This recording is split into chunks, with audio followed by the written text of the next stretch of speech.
Hi friends, எல்லோரும் எப்படி இருக்கீங்க? இன்றைக்கி வெங்காய புளி குழம்பு எப்படி வைக்கலான்னு பார்க்கலாம். ஃபஸ்ட்டு நல்லெண்ணெய் ஊற்றிக்கோங்க. வெந்தயம் போட்டுக்கலாம். நான் கொஞ்சம் நிறையாவே சின்ன வெங்காயம் வெள்ளைப்பூடு நான் உரித்து வச்சுருக்கேன்.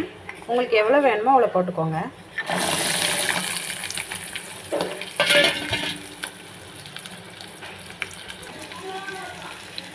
ரெண்டே பச்சை மிளகாய், ஒரே ஒரு சின்ன தக்காளி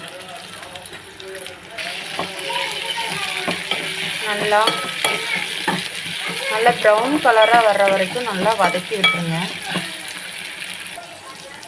கொஞ்சமாக கருவேப்பிலை போட்டுக்கணும்.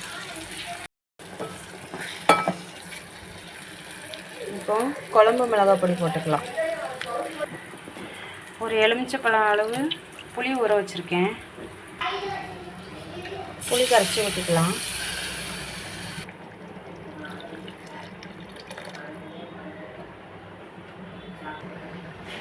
குழம்புக்கு தேவையான உப்பு போட்டுக்கலாம். கொஞ்சமாக மண்டை வெல்லம் சேர்த்துக்கோங்க. இது போட்டால் ஒரு டேஸ்ட்டு கிடைக்கும். கொஞ்சமாக நல்லெண்ணெய் ஊற்றிக்கோங்க. இப்போ குழம்பு நல்லா இந்த எண்ணெய்லாம் பிரிஞ்சு நல்லா வந்துருச்சு. இப்போ தாளித்து ஊற்றிடலாம்.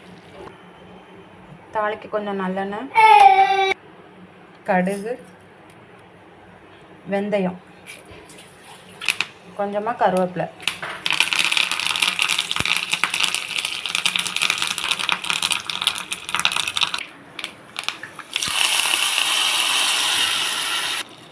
சிம்பிளான சின்ன வெங்காய புளிக்குழம்பு ரெடி ஆயிடுச்சு.